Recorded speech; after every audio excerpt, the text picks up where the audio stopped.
Today on How It's Made. Yogurt, the making of a cultural product. Candles, shedding light on a centuries-old craft. Neon signs, functional art that's a gas. And bookbindings, going undercover, literally.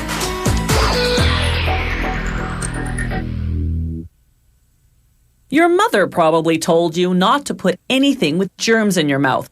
Well, it turns out she was wrong. Yogurt is one of the healthiest foods you can eat, yet it's chock full of germs. Bacteria, to be precise. Bacteria that are actually good for your digestive system. The first step in making fruit-flavored yogurt is to inspect the fruit. Workers discard any skin or pits that slip through and any pieces that are discolored or bruised. The fruit doesn't go into the yogurt as is. First, they turn it into jam. To give that jam just the right texture and taste, they have to weigh all the ingredients carefully before pouring them in the mixer. The first ingredient is water, followed by artificial and natural flavoring, and stabilizers to give the jam an even consistency. Certain types of fruit aren't colorful enough on their own, so the factory adds artificial coloring.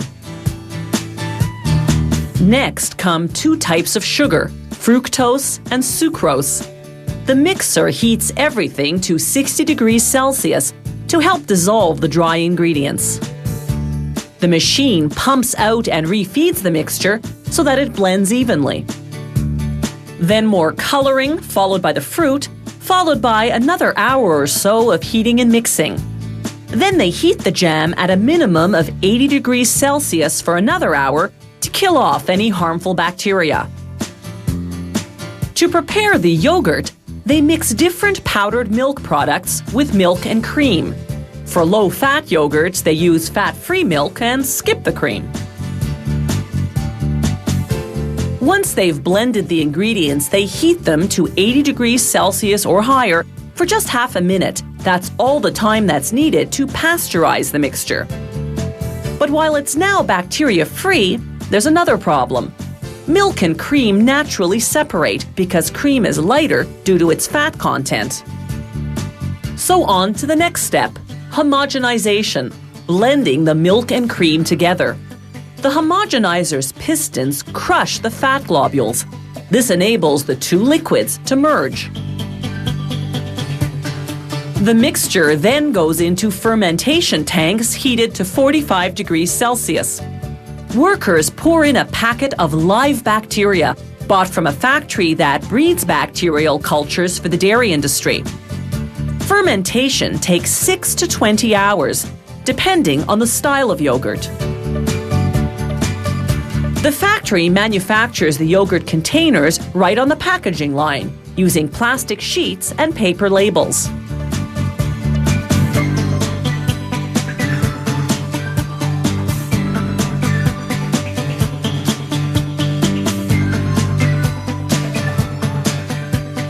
The machine heats the plastic and molds it into containers. A split second later, it wraps the containers in paper labels. You can view that dual operation best from underneath the machinery. Now they fill the containers with the combination of yogurt and fruit jam. To protect the yogurt from contamination, the air in this part of the machine is strictly controlled and filtered. The bacteria in the yogurt is what's known as good bacteria, the type naturally present in our intestines. They produce a compound called acetaldehyde. That's what gives yogurt its distinctive flavor. Those red dots are electronic sensors that verify the fill level. The container covers are made of thin but strong aluminum. First, the sheet of covers passes upside down over a printer, which stamps on the expiry date. Unopened, this yogurt will stay fresh for more than 40 days. Then the sheet of covers turns right side up to be heat sealed onto the containers. Finally, the machine automatically divides the containers according to whatever pack format the factory's producing.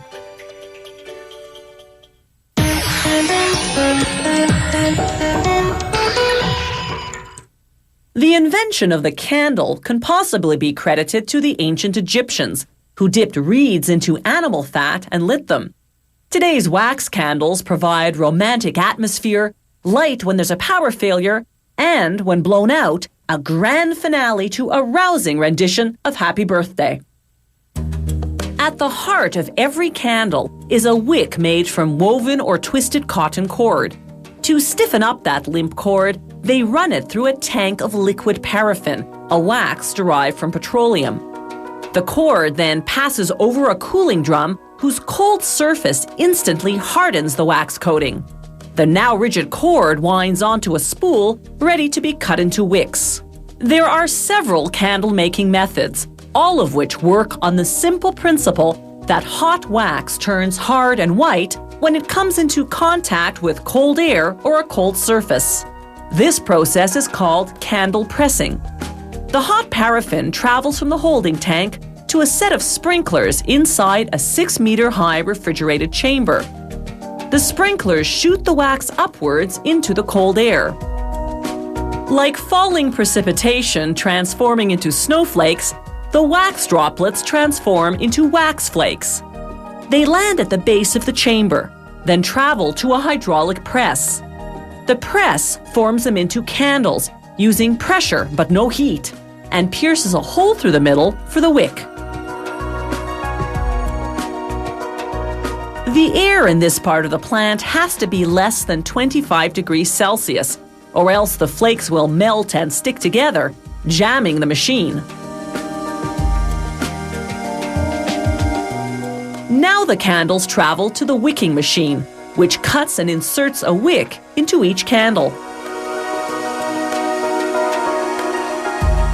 Another candle-making method is the dipping process. They install 96 wicks on each frame of an automated dipping machine. One after another, the frames dip the wicks into a tank of clear paraffin. As the frames rise from the tank, gravity pulls the wax downward, creating a conically shaped coat of wax. By the time a frame has made the circuit and returned to the tank, the wax coat is hard and white. The wicks go for a second dipping, followed by another go-around. This continues until 25 dips later, the tapered candles are 2 centimeters in diameter. To turn these white candles into colored candles, they dip them into a vat of dyed paraffin, then immediately after into cold water to harden the color coat. To produce votive candles, the factory uses an automated molding process. They heat each molding table, flood it with paraffin, then cool the table. The wax overflow compensates for the shrinking that occurs during the 20-minute hardening phase.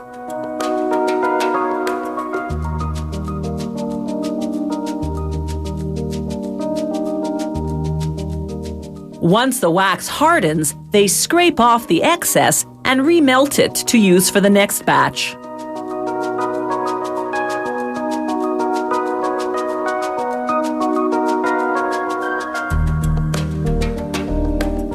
A pin inside each mold created a channel for the wick. Now another type of automated wicking machine inserts a wick and secures it in place with a metal clip at the base of the candle.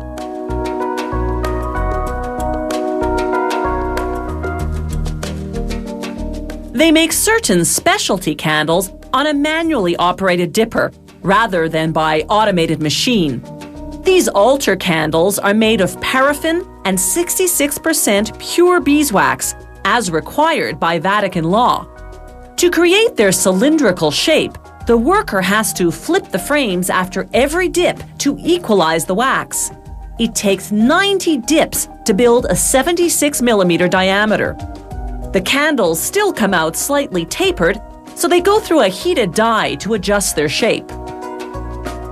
No longer just a staple of religion, ritual, or romance, candles today are a hot decorative item.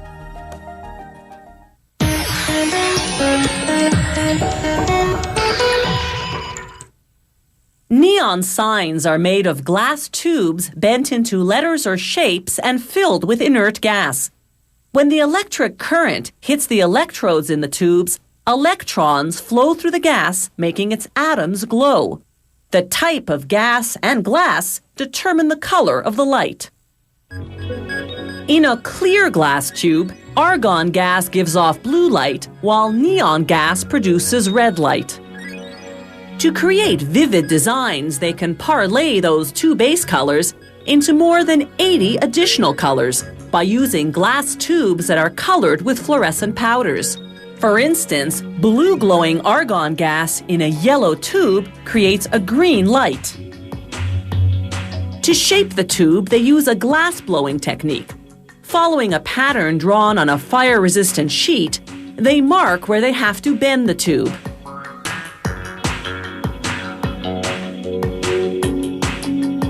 Then they heat each spot on a device called a ribbon burner, whose propane flame is a blazing 650 degrees Celsius. Within half a minute, the glass softens enough to be pliable. They gently bend the tube, then blow into the uncorked end to restore the tube's original diameter. With each bend, they check the shape against the pattern, every so often pressing a wooden block along the tube to equalize the width. Argon gas emits steel blue light, but this blue-colored tube will change that to dark blue. After shaping, they cut the excess and rub the coloring powder off the ends. Now they can attach these glass casings which contain electrodes. They fuse an electrode to each end of the tube using a propane hand torch and a flexible latex blowing tube. They seal the glass around one electrode but leave the other one open. Then, using what's called a crossfire burner, they create a tubulation, a thin tube with a bubble that'll act as a passageway into the open electrode. They fuse the tubulation to that electrode,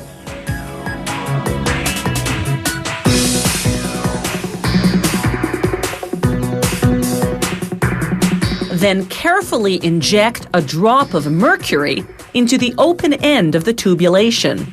Argon gas needs a touch of mercury to brighten the color it emits. Neon gas doesn't. Using what's known as an end torch, they fuse the open end of the tubulation to a long glass tube leading to a pumping system. They connect the electrodes to the system, then power it up. The pump vacuums out the air, then injects the gas. The electrical current makes the atoms in the gas glow.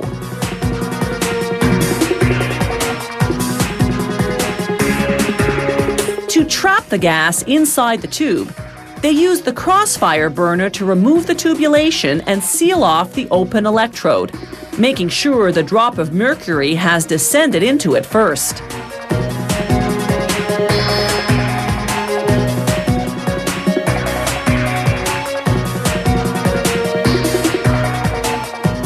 They dip the back of the sign into black paint.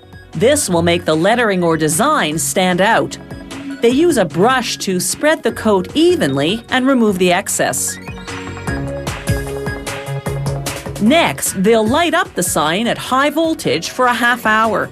This will dry the paint and, more importantly, transform the liquid mercury into vapor that spreads throughout the sign.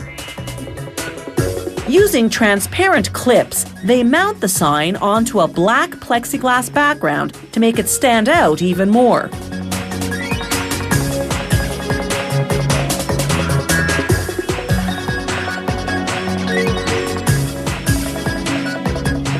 Finally, they connect the protruding electrode wires to a transformer. This transformer converts the standard 110-volt current from our electrical outlets into a high voltage current, into the 3,000 to 15,000 volts you need to light up a neon sign.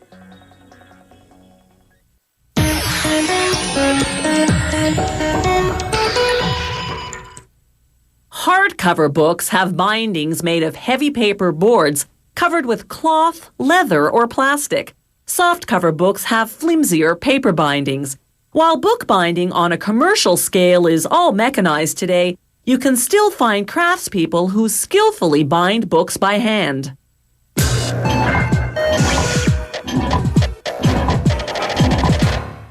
Bookbindings date back to 2nd century Egypt, where Christian monks sewed sheets of papyrus together, then enclosed them in leather-covered boards connected by strips of hide.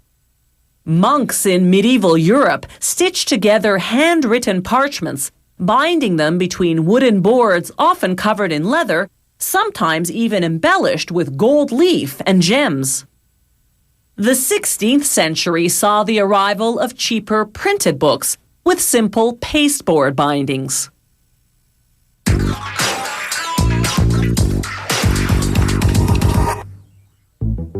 Today, commercial bookbinding is highly mechanized. The process starts with large sheets of paper, each containing several consecutive pages of the book. A worker positions a stack of each sheet into a machine appropriately called the guillotine. Its sharp blade drops down and chops off excess paper. After trimming, the stack moves into a machine called the folder, which folds each sheet into book size with the pages in the right order. As we see here in slow motion, the machine starts by perforating the fold line. Then the sheet moves along the conveyor belt until it hits a stopper to the far right. That stop position aligns the perforation between two rollers.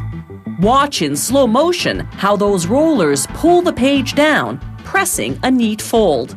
This process repeats itself for each fold of the sheet. The result of all that folding is what's called a signature, a unit of pages in the correct order but still attached to each other. A book is made up of several signatures. Another machine now assembles them in the right sequence, along with the cover for binding. There are many different binding methods. This one is called wire stitching. As we see here in slow motion, the machine drives heavy-duty staples right through the spine of the signatures and cover. The staples are cut from steel wire that's so strong, you have to tear the book apart to remove them. Here's another slow-motion look at that stapling action.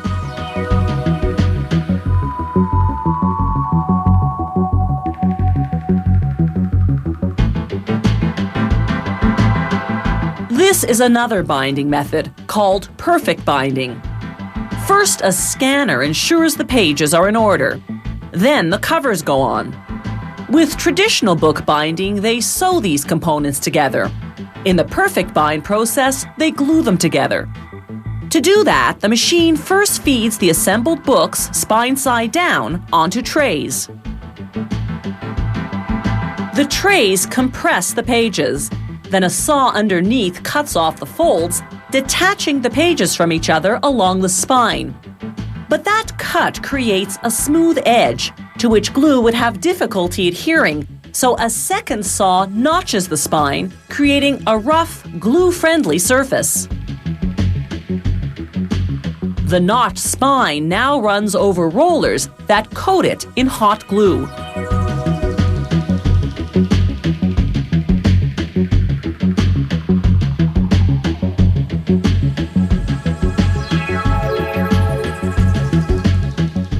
Finally, two conveyor belts merge. One with the book's pages, assembled with a notched and glue-coated spine, and the other with the book's cover. The machine presses the cover onto the spine.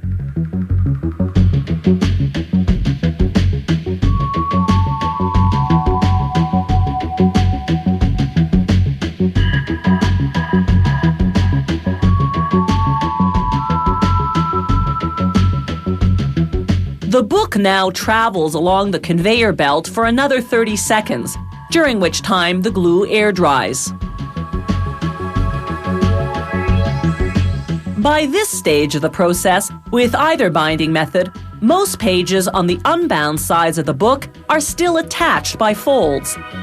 So to separate the pages, the books go through a machine called a 3-knife trimmer. It cuts the folds off the 3 sides simultaneously. The book is now finished. Fine quality books still have sewn bindings, but your average book today is wire-stitched or perfect bound. Those newer methods are far less costly, yet still produce books that are sturdy and durable.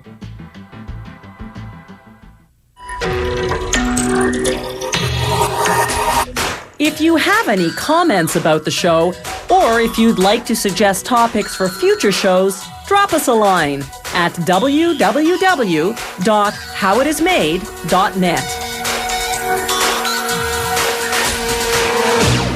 The How It's Made crew vehicle is courtesy of Subaru Canada.